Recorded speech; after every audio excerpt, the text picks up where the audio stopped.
Assim como existem conceitos abertos e mais subjetivos no design gráfico, também há algumas verdades e algumas não muito prazerosas. E hoje eu vou mostrar aqui 3 verdades desconfortáveis no âmbito do design gráfico.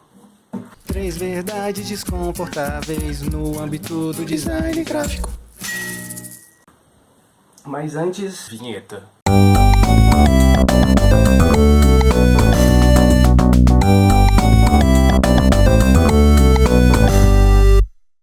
E a primeira verdade é o seguinte: seus problemas com o cliente pode ser culpa sua. Cliente, todo mundo sabe que é uma reclamação comum aí dos designers.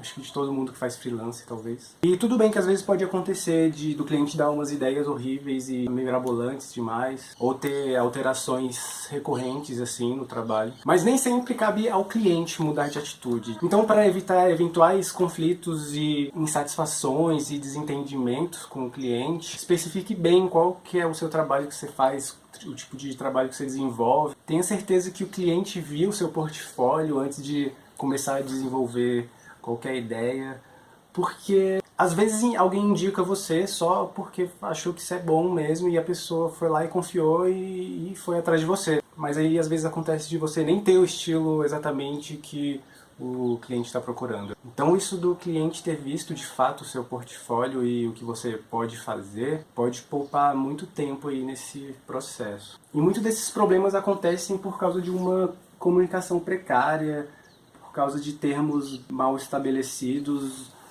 ou contratos mal detalhados, briefing mal elaborado. Próxima verdade desconfortável: proporção áurea não faz você ser um designer melhor. Acho que esse é um assunto meio batido já até, mas é legal reforçar. Nos últimos anos, a proporção áurea tem sofrido bastante a bichinha, e de uma forma meio constrangedora, porque muita gente acredita que a proporção áurea é uma espécie de segredo mágico, né, por meio dela que a gente atinge coisas muito lindas e maravilhosas, o que é um mito, né? Por exemplo, é perfeitamente possível você fazer um trabalho de design gráfico legal e bem ok, bonito, sem usar a regra dos terços ou um retângulo áureo, enfim. Do mesmo jeito que é totalmente plausível você colocar o retângulo áureo lá como base no seu trabalho e sair algo totalmente horrível.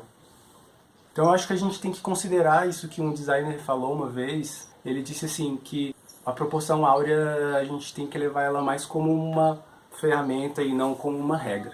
Próxima verdade desconfortável é: pessoas que odeiam a Comic Sans provavelmente não entendem de tipografia.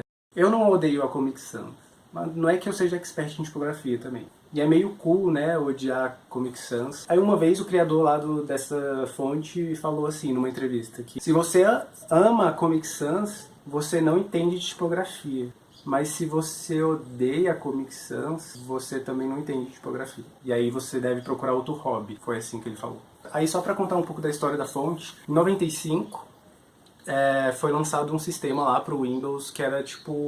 o nome era Microsoft Bob. E ele era uma interface mais amigável ali pros usuários mais infanto-juvenis. Daí tinha esse cachorrinho ali no cantinho e ele ficava dando tipo dicas e orientações lá pro usuário por meio de um balãozinho que aparecia com texto, só que o texto ficava em Times New Roman. Daí o autor lá da Comic Sans olhou isso e falou: não! Os cachorros não falam assim! E disse que ficaria melhor numa fonte no estilo de quadrinhos e tal. Daí ele criou essa fonte toda com um espaçamento irregular, com peso desigual, mas com muita personalidade, com esse aspecto meio brincalhão, amigável, informal, que fazia sentido, né, ser a voz do cachorro. Mas no fim das contas a Comic Sans não foi usada nesse Microsoft Bob, mas quando lançou o Windows 95 veio lá junto com as fontes padrões do sistema lá. A questão por trás de todo o ódio e zombaria contra a Comic Sans é por causa do mau uso dela.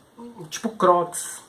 Não é um calçado necessariamente feio ou mal feito, mas ninguém usa Crocs num casamento ou numa entrevista de emprego. Então, da mesma forma, com relação ao Comic Sans, é uma questão de contexto e questão de propósito. Então, quando você der de cara com a Comic Sans por aí, tenta considerar o contexto e as razões pela qual ela foi usada ali, e não simplesmente odiar a fonte, né? Então, considere o contexto. Então é isso, espero que tenha gostado dessa cara de sono aqui. Adeus!